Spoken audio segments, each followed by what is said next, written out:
सबसे पहले न्यूज़ है भाई डोनाल्ड ट्रंप की।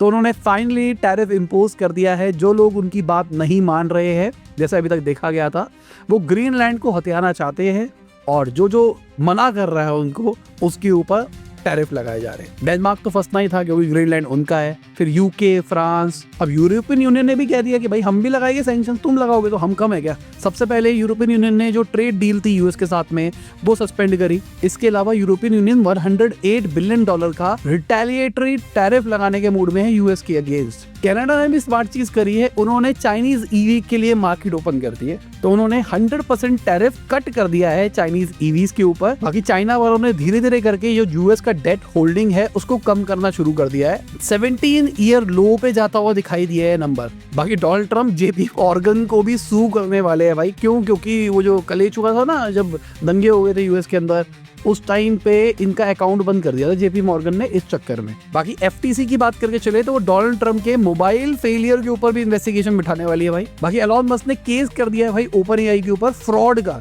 और सिंपल सी बात, उनका ये मानना है कि भाई जब उन्होंने ओपन एआई में इन्वेस्टमेंट करी थी वो नॉन प्रॉफिट कंपनी थी, और आज ये प्रॉफिटेबल कंपनी बन गई है।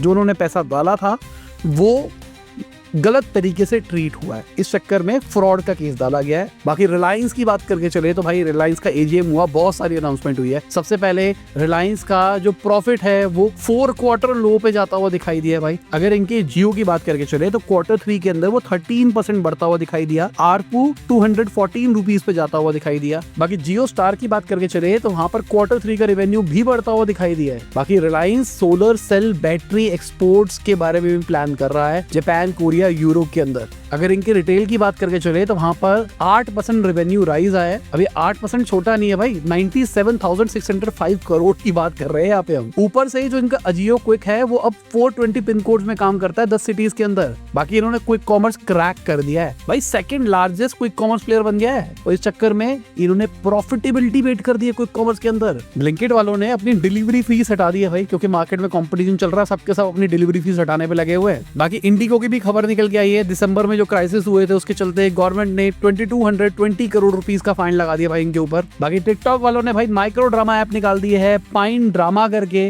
बाकी चिप सप्लायर्स को एक नई प्रॉब्लम आ गई है, फाइबर ग्लास फैब्रिक की। बाकी चाइना के अंदर क्रेडिट क्राइसिस चल रहे हैं, नए बैंक लोन्स भाई ड्रॉप होते हुए दिखाई दिए है, 1.83 ट्रिलियन युआन। बाकी भारत कुकिंग का आईपीओ आ गया है भाई और प्रीमियम पे खुला है। बाकी विप्रो की बात करके चले तो 10% वो क्रैश करता हुआ दिखाई दिया, क्योंकि Q3 के रिजल्ट्स अच्छे नहीं आए। बाकी भाई सिल्वर 3 लाख से ऊपर पहुंच गया। बाकी जेन स्ट्रीट इंडिया का प्रॉफिट 494% बढ़ता हुआ दिखाई दिया फाइनेंशियल ईयर 25 के अंदर।